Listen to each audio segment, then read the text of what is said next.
On your Thursday episode of Locked On Raptors, Damian Lillard is not a Toronto Raptor. He is a Milwaukee Buck, and it leaves the Raptors with all sorts of questions about their direction and what the plan is going into this season with two major pending UFAs, no Damian Lillard to help inject some life into the offense, and a whole lot more. We'll get into those questions on today's show with Jamar Hinds of Raptors Republic. Thanks for hanging. You are Locked On Raptors, your daily Toronto Raptors podcast, part of the Locked On Podcast Network, your team every day. Hey, what's going on? And welcome to another episode of Locked On Raptors, part of the Locked On Podcast Network, your team every day. It is Thursday, September the 28th. And I'm your host, Sean Woodley. I've been covering the Toronto Raptors now for going on 10 seasons on various platforms. You can find all my work over on Twitter at Woodley Sean. You can find the show on Instagram at Locked On Raptors. And, of course, come hang out in the Locked On Raptors Discord, which for a brief moment yesterday, thanks to Shams Charania, was in a great mood. And then bad mood followed very quickly. Thanks, Shams. Great stuff. Love it. We're going to get into all of that coming up on today's show. Of course, you can find the show for free wherever you get your podcasts. As always, please subscribe, follow, rate, review. We are also on YouTube. You can follow, subscribe, rate, review, etc., etc. Makes us feel good, makes the show go up in the charts and all that jazz. So thanks in advance. And, subscribing, getting that notification so you never miss an episode. That's a pretty good way to go about life, I'd say. All right, let's get to it. We're digging into the Dame Lillard trade fallout on today's show. Lillard, of course, a Milwaukee Buck after a three-team deal with the Phoenix Suns and the Blazers, sending Dame Lillard to Milwaukee. It's DeAndre Ayton and stuff going to Drew Holiday as well, going to the Blazers. It's Yusuf Nurkic and Nasir Little and Grayson Allen and I think Keon Johnson going to the Phoenix Suns. It's a big burger of a trade. We're going to bite into it today with our pal Jamar Hinds of Raptors Republic. Jamar, how you feeling, man? We'll get into, where this leaves the Raptors after coming short in the Lillard sweepstakes. We'll dig into the reporting that's come out. But just let's start with, how you feeling after the Dame Lillard hype of this week ends with the Raptors not landing a point guard who would answer a lot of their problems? I'm actually okay. Don't kill me. A little bit of a troll here. A little bit of a troll. Could scratch this out and put Milwaukee. A little bit of a troll here, but yeah, don't kill me. For those listening, Jamar is wearing a Damian Lillard t-shirt. That says Portland on it. First of all, I got the news like 20 minutes after it happened. So right. You got to explain the Shams thing to me. How long was that post up? Because I've seen screenshots, but how long was that actually up? Yeah, it will be up forever on account of the screenshots. We love it. I think it was up for like maybe a minute. I, too, was taking like a 20-minute power nap while this happened, and I woke up to a flurry of texts and messages, and then I went to the Discord, and things had just like all hell had broken loose. So it was a very fleeting moment in time where the Raptors were getting Damian Lillard per Shams' erroneous tweet. It was a sweet time, but no longer is that the case, man. Rough stuff. Okay. I was just curious. Where do you want to start with this? Because I know you got a lot to say. Yeah, I mean, okay, fine. I'll go in. I think this is bad. I think, look, we'll get into the reporting that's come out. And I frankly, digesting some of the stuff, I checked out Zach Lowe's podcast with Bobby Marks last night, listened in to that, read Michael Grange's sort of, recounting of all that went on with Dame. And it's a hard thing to be in a vacuum super mad about them not getting Lillard considering the circumstances around everything, right? All the reports about him wanting to go to Miami, and then the later reports from Mark Spears about how he kind of behind the scenes let Brooklyn and Milwaukee know that, hey, I'd be all right going there. Great little bit of work there by Aaron Goodwin, the agent of Damian Lillard, to get him to the Bucks and sort of have that all happen in quiet, so this was a surprise.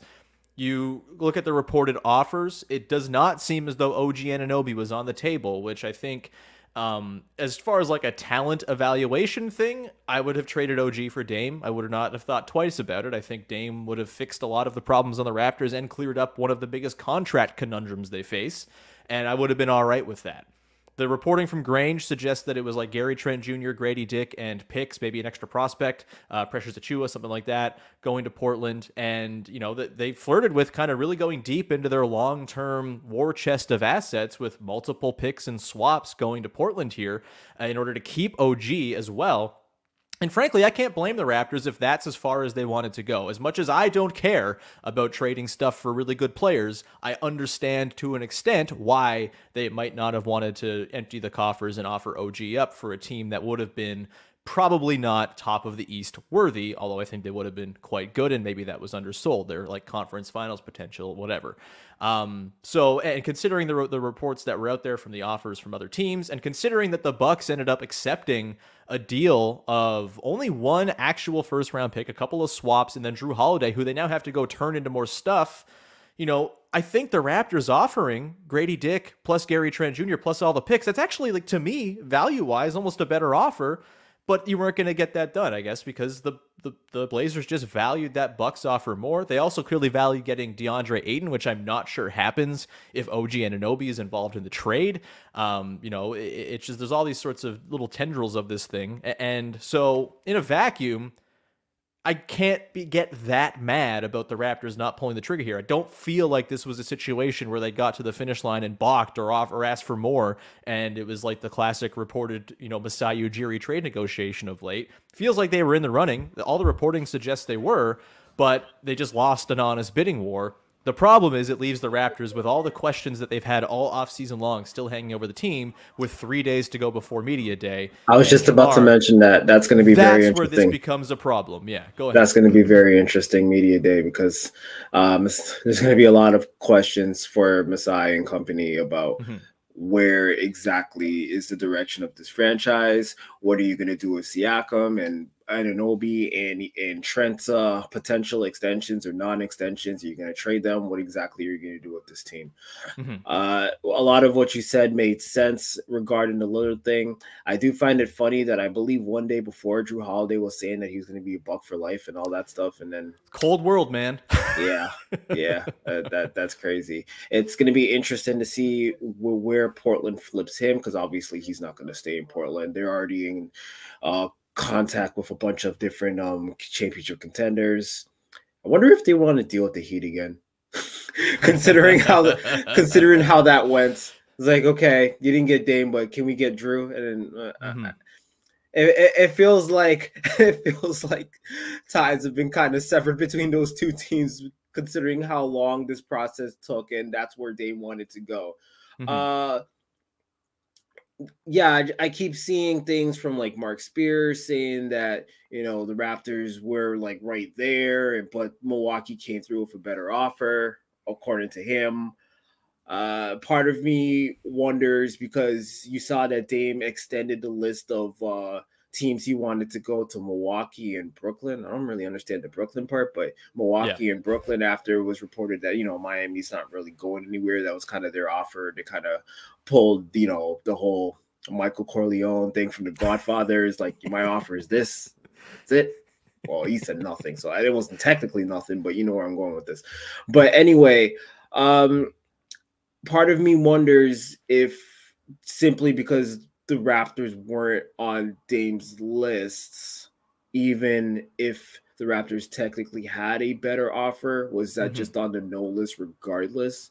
I mean, I that's something we're not going to know right away, if at all.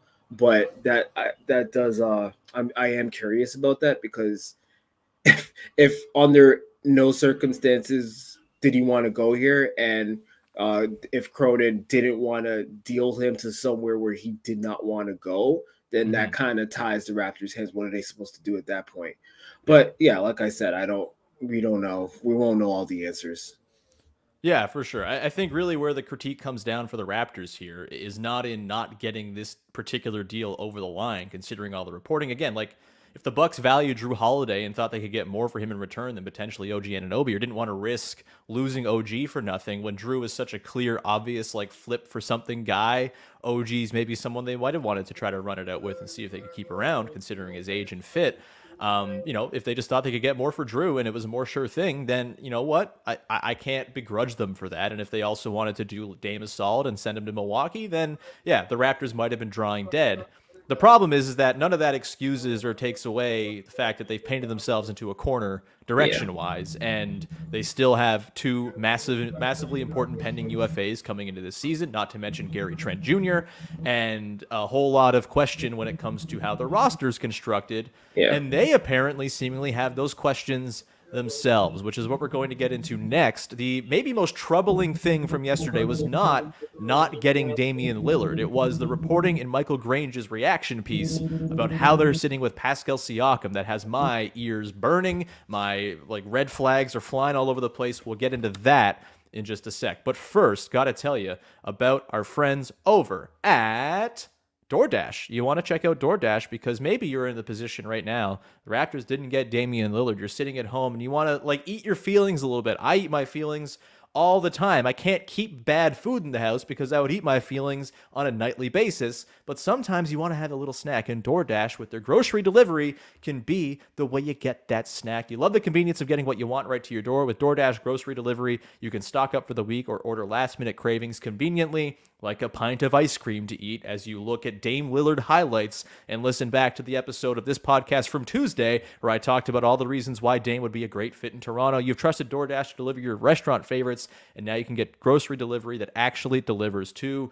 Want even more value? You can save on all your grocery and restaurant favorites with a $0 delivery fee on all eligible orders with a Dash Pass membership as well. You can easily substitute right in the app for best-in-class customer support as well. DoorDash delivers groceries exactly how you want it. Get 50% off your first DoorDash order up to a $20 value when you use the code LOCKEDONNBA at checkout. Limited time offer. Terms apply. That's 50% off up to $20. No minimum subtotal and zero delivery fees on your first order when you download the DoorDash app in the App Store and enter the code LOCKEDONNBA. Don't forget, that's the code LOCKEDONNBA for 50% off your first order with DoorDash. All right, we continue on here. Your first listen of the day. Sean Woodley here with Jamar Hinds of Raptors Republic, picking apart the pieces of the Dame Lillard trade fallout and how it all plays into the Raptors. Again, I think as much as I was very much in on it, you can understand and even sympathize with the Raptors not getting this one done, but it leaves them in the same precarious spot that they've been in that we've been talking about all summer long, with Pascal Siakam and OG Anunoby going into contract years, going to get very expensive. Obviously, Scotty Barnes is going to have a whole lot on his plate. That will be the topic of our final segment today, because boy, oh boy, does not getting Dame put a lot of pressure on that dude to figure things out here for this roster that needs some sort of direction, some sort of internal growth. For me, though, what I thought might happen when the Raptors missed out on Dame is I thought we might finally hear some word about a Pascal Siakam extension, or at least some talks, right? Obviously, the Supermax is still there for him. Maybe he wants to ride it out and try to earn that this season. Power to him if that's the case. But we've not heard any reports at all that the Raptors have even had conversations about an extension with their best player coming into this season on an expiring contract. Of course, we know what happened this past year when they had 3 massive expiring contracts. One of those guys left. The vibes were weird and shaky all season long, and they're just running it back very much to a T with that kind of ethos this season. And for me, Jamar, the single most concerning thing that came out of yesterday's reporting was nothing to do with not getting Damian Lillard. It was Michael Grange's piece. He had this passage where it said, that talk eventually cool, but the level of commitment Toronto has to the 2-time All-NBA player is still uncertain. There have been no talks on a contract extension per sources, with the team seemingly taking a wait-and-see approach to get a sense of how the existing pieces, Siakam primary among them, fit within whatever offensive system Darko Rajakovic chooses to employ. Seems like a problem, Jamar, as was pointed out by our dear pal Joe Wolfond yesterday on Twitter in response to this. Seems great that your front office hired a coach without actually knowing or thinking about how the best player on the team would fit within his offensive system. That's not great, Jamar. How does that make you feel? The Raptors are doing, and they have been doing, Pascal Siakam a disservice for quite some time. Yeah. When you talk about the on-the-court product, they have a bunch of guys around him who are in his, area and kind of clog up where he operates best. It's the same for Scotty, really, where they don't have shooters to space the floor. Pascal likes to operate in like the mid range and high post type areas, and without the spacing, his 24, 8 and 6 last season kind of came despite what he had to work with on the court.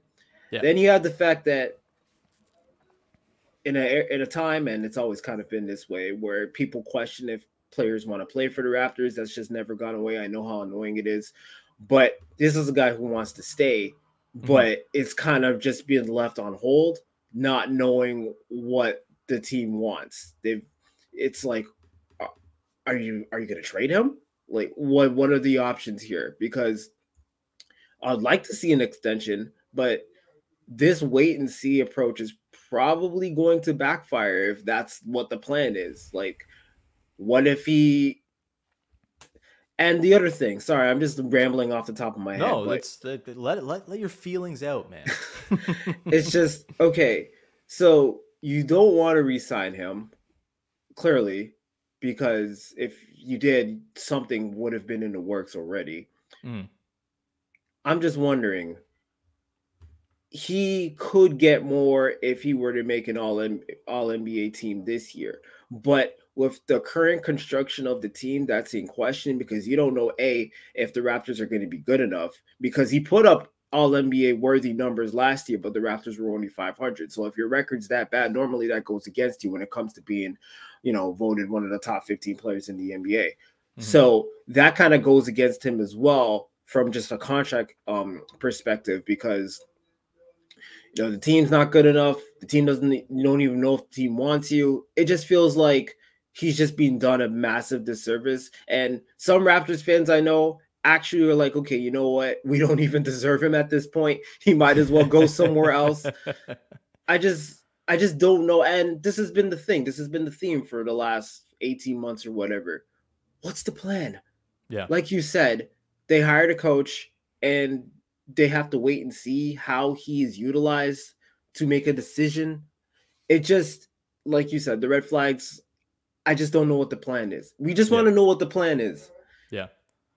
Maybe we get answers. Maybe they lay out the plan in great detail and everyone's sold on Monday at Media Day. I have my doubts about that. And like, look, I know in theory the plan is Scotty Barnes is the plan, and we'll get to that, right? Like, I'm not a fool. I know that is telegraphed right now. The plan is Scotty will save everything, and that's the path forward here. I just think there's a whole lot that can go wrong with that plan, especially considering this roster continues to make very little basketball sense. I think they will be a very good defensive group. I think they are going to be one of the worst offenses in basketball, and the lack of shooting, the lack of self-creation, the lack of pull-up shooting is such a clear, obvious issue that, again, a Dame Lillard trade would have solved every single one of those problems. They are still very much real problems now as we contemplate what this team is going to look like, even though there are things to be excited about.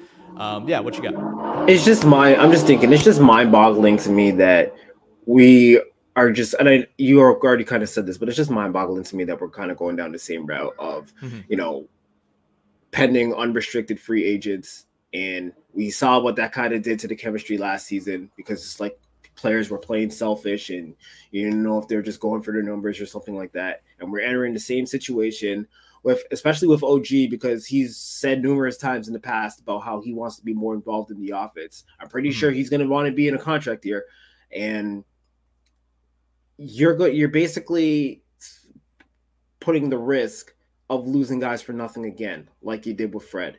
And it's just, there's a lot of questions I need answers to, and hopefully I'm not going to be there on Media Day, but hopefully some of those questions are. I will be, so hopefully I can contribute to that. You and Samson from Raptors Republic. Samson. Yeah. You guys ask the questions that I on my behalf, because I need to get some sort of answers. But go on. Yeah, the other thing, the last thing I'll leave on this is like, I think the reason this stings, again, the reasons why they didn't get Lillard, I think makes sense. And I'm not mad necessarily about the individual trade not getting done in a vacuum, considering all we've heard. But it's a letdown considering they were sitting there with the potential. It seemed like very real potential. Like, I don't think their interest or involvement was fake by any means of adding a star to this team that properly complements Pascal Siakam and actually capitalizes on what a great player he's been. Someone in our Discord survey, it might have been our pal Ben Chapman, who's always got great points in the Discord, pointed out that like they've essentially wasted Pascal's second contract.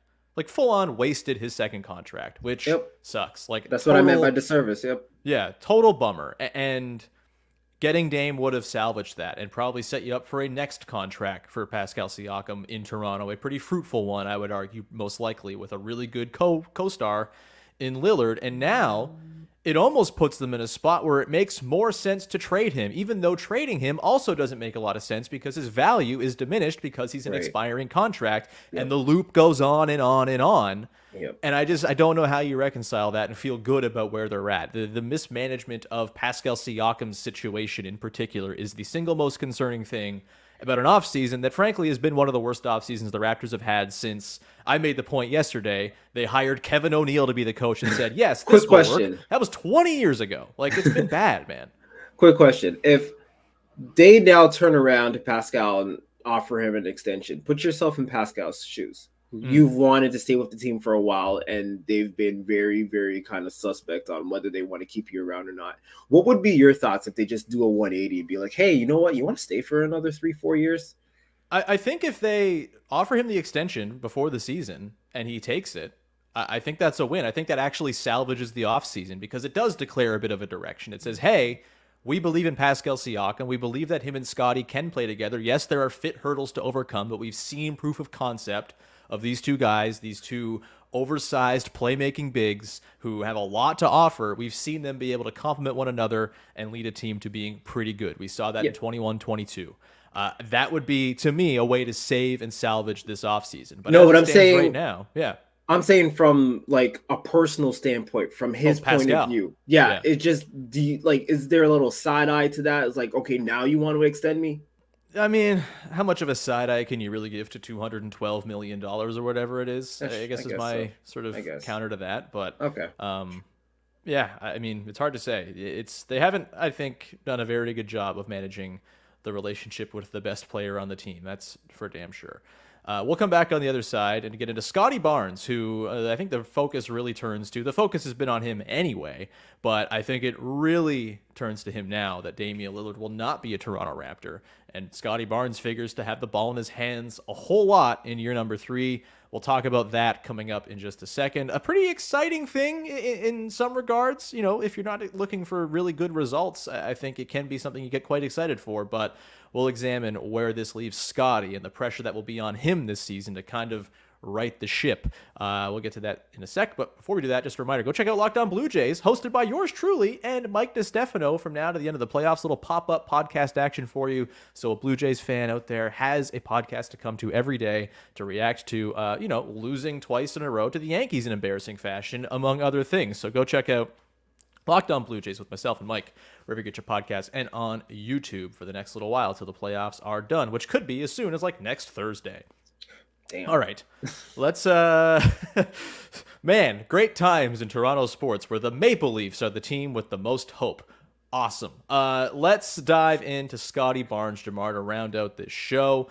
For those who have not tuned into the shows this week, I guess the most recent episodes are all kind of out of date now as they were all Dame Lillard, but if you want to go listen to Tuesday's show where I laid out the case for how beautiful it would be to have Dame on the Raptors just to get sad, eat some ice cream, whatever, go do that. I think a couple people in the Discord are already doing that. So there are sickos among you who want to go be sad and spiral. That's a way to do it if you want to go check that show out. Jamar, Scottie Barnes now. Kind of all turns to him, right? You know, we've had these various off-ramps for this version of the team and chances to kind of reshape things. The deadline, Fred, OG, et cetera, you know, making the trade for Jakob Poeltl or not. The offseason, you know, there's the opportunity probably to trade Pascal at some point to at least balance out the roster and commit to the Scotty-centered vision of the team. Obviously, there's an off-ramp if they extend Pascal before the season, which seems unlikely considering all the reporting out there. Don't think it's likely they trade OG before the season at this point. They seem to love him, and to the point that they won't include him in Damian Lillard talks. So with all of that, to me, this sort of stuck at sea in a dingy purgatory the Raptors find themselves in as a franchise kind of has one way out at this point, one sort of ship passing in the night that can save them from their watery grave. And that is Scotty Barnes just becoming the dude this season. If that happens, great. I'm rooting for it big time. Just because I feel like I'm more of a Scotty realist than a Scotty optimist or whatever doesn't mean that I'm not rooting extremely hard for Scotty Barnes to come out and make the leap that everybody's hoping for. He said on Twitch yesterday that he's 6'11" now. Do I believe that? Who knows? But that's cool. Where are you at, Jamar, with what this means for Scotty to not have Dame on the team, to go into this year with so many questions? All of them can more or less be answered, or the concerns can at least be calmed a little bit if Scotty comes out and does the thing.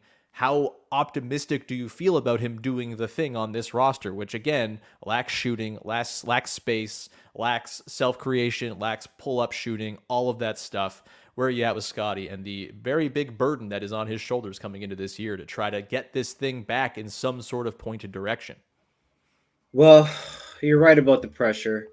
And in some ways, it's a little bit unfair to Scotty. What is he, 21, 22? I don't remember 22, exactly. yep. But he's entering his third season, and it almost feels like the way the pressure is going to be coming at Scotty, it almost feels like make or break. It isn't, but I'm just saying it feels like it, because you're going to have fans looking at this Lillard trade that didn't go through and say Scotty comes out the gate struggling, right? They're going to go back to this trade and they're going to be like, this is the guy you didn't want to offer to get Lillard type of thing. Like other casual fans are going to do the same thing.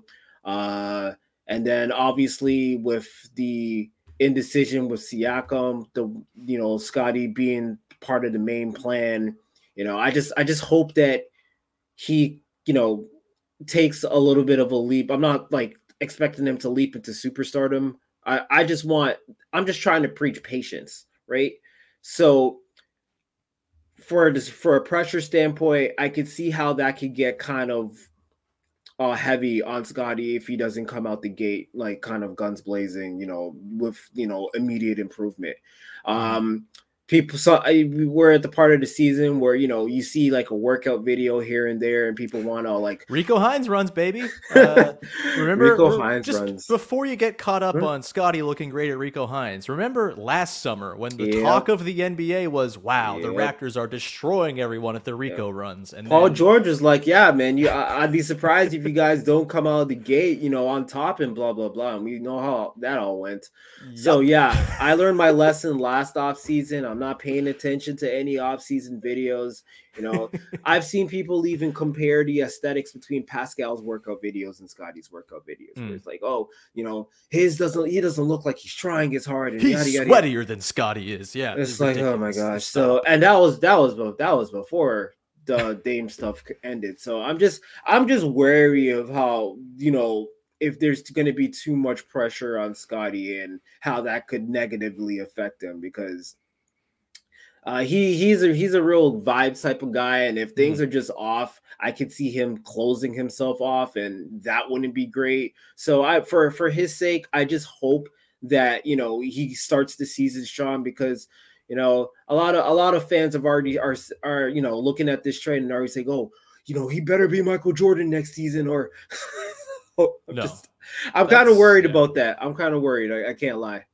Yeah, I mean, people love to get carried away with young players. This is like how being a fan works. And hey, that's fine. Like, I'm not here to tell you how to be a fan. And again, I feel like I always come off as a Scotty hater when I talk about how the outcome for him most likely is that he doesn't become the all-encompassing superstar that he looked like he might become as a rookie, because that's the likely outcome for literally every young player who comes into the league. It's really hard to ascend to that stratosphere of superstar. That doesn't mean I'm not rooting for it to happen. That doesn't mean I'm not excited and interested to watch how he tries to navigate this bizarre roster construction to try to create success as a lead ball handler this season. Like, all that stuff I'm looking forward to watching.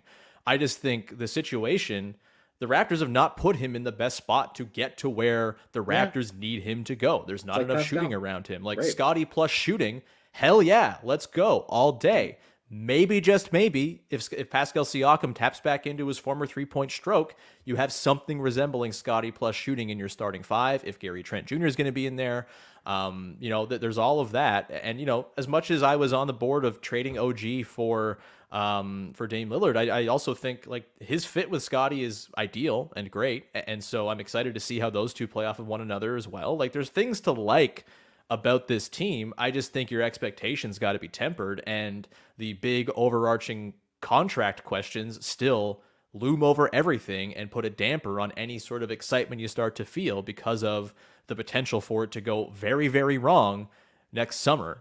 But yeah, I'm with you. I think it's just kind of an unfair amount of pressure to put on Scottie. And, I'm not, hey, maybe we're being too kid glovesy and saying, you got to be very gentle with him and all that, ease him into it. Maybe he's ready to just kind of dive in. And I think it's, with this roster, the right decision is to just throw him as much as he can handle and let him kind of have his growing pains. And maybe by the end of the season, you think, okay, maybe this Scottie, Pascal, OG thing can work. Maybe these three guys are pillars you can build a team around. Maybe Scottie is on his way to becoming that number one dude who shifts Pascal down to responsibility and sets everything in place. There's just a lot to ask in year 3 with a first-year head coach and a roster that does not seem exactly suited to setting him up for success. And speaking of the roster... Yeah. We still don't know exactly for sure where they're going to play him. Is he going to be a 3? Are they going to experiment with him at the point? Are they going to let Dennis run the point? There's still a lot of questions in that regard in terms of the Schroeder exactly question is a gonna, huge one. Yeah, exactly how they're going to utilize him. I don't know. I mean, I guess in my opinion, because, especially with Scottie playing point, a lot of people have opinions going either way, whether he can or whether he can't. I guess this would be the season to just kind of experiment playing him everywhere and seeing what works best. I mean, why not? If this is the season that people are going to put a lot of pressure on Scottie to show them something from a star's perspective, you might as well slot him in different places to see what fits best, and even what he can improve at. Say he does play the point. I don't know. Yeah, I mean, at this point, I'm just kind of I don't think Dennis Schroeder starting makes sense with Barnes and OG and Pascal and Yak. There's just no shooting in that lineup. There's none. You can't have that little spacing in 2023 in the NBA and expect to have a functional offense. It's just not how it's going to work. As much as FIBA Dennis was awesome, we have to recall as well, Dennis Schroeder has been this player, or the player he was for Germany in the World Cup, literally every time he's played for Germany for the last 10 years, and is still Dennis Schroeder in the NBA. We're not talking about some guy who's just taken an MVP leap at age 30. It's not how it's going to work. And I just think the spacing is not conducive for a lot of success on this team. That said, Scottie plus Trent plus OG plus Siakam plus Pirtle, there's talent in that lineup. If Scottie figures it out, if Scottie taps back into the mid-range game, which I think is his biggest swing skill, going back to last week's episodes before the Dame stuff really ramped up, where we talked about swing skills for these guys, if a little bit of mid-range game comes for Scottie, if he can just kind of create a little bit of doubt in the defense's mind as to what they should do when guarding him in pick-and-roll coverages, then I do think there is some potential for this to be pretty fun and pretty interesting and set them up for some excitement. The roster is weird, and there's not a ton of shooting to speak of. That said, they're deep. That's the one thing I think going for this team right now is they are a pretty deep roster. You got, Barnes, Trent, OG, Siakam, Pirtle. Your second unit features Schroeder, Grady Dick, Jalen McDaniels, who I'm excited about, Precious, Boucher, Koloko, Otto Porter Jr. if he's around. They run about 12, 13 deep in real NBA players, so that's good. But there's a lot to sort out, and I think probably an unfair amount of expectation and burden put on Scottie Barnes going into year 3 when, like I said with Dame, a reason I liked the Dame trade with Siakam and Barnes as the two guys to pair with him was it gives Scottie runway to figure things out over the next few years and not have to rush to become the guy. He could kind of ease into it. Not the case now. There will be no easing in of Scottie Barnes. Any parting shots, Jamar, before we wrap up today's show? Nope. The only thing I just want to see is where Drew Holiday goes, and I know it wouldn't. From Holiday's perspective, it wouldn't make any sense for him to go to the Raptors. No. So I'm looking at other contenders and stuff to see where he goes, but to kind of put the bow on this trade for now at least. And yeah, that's all I'm interested in. One interesting thing of that is if there's a Drew Holiday deal, is there a way for the Raptors to slide in as a third team to maybe, like, say, like Boston, for example, says Drew Holiday is our Marcus Smart replacement. Let's put Malcolm Brogdon in a trade. I don't think the Blazers have much of a desire to have Malcolm Brogdon on their team. Injuries and all, I think that would be a pretty interesting little sneak in on as the third team type of thing for the Raptors if they could get in the Brogdon sweepstakes. Like, is there some sort of guy who shakes loose from the moves that still have to happen in the form of Holiday and even James Harden if something's going to happen there? That's a whole other thing we can say. Keep forgetting about Harden. Yeah. But yeah, I think, maybe there's a guard who slips free. Like, I just need more guard depth. I think that's just, even if Scottie is the lead guy, even if you fully believe in that, there's not enough guard depth on this team to supplement him. And so we'll see. It's going to be fascinating. I don't know if we'll see much moving and shaking before media day. This is probably the team. And I'm actually looking forward to, on tomorrow's show, getting back to talking about the team and sort of envisioning what the season's going to look like. We'll have media day next week. Of course, I'll be there Monday, and we'll get all the reaction and fallout from that as well. But we'll leave it there for today. Jamar, anything you want to promote for the good people out there? Going back to my typical recaps and previews for games, but that's not until next month.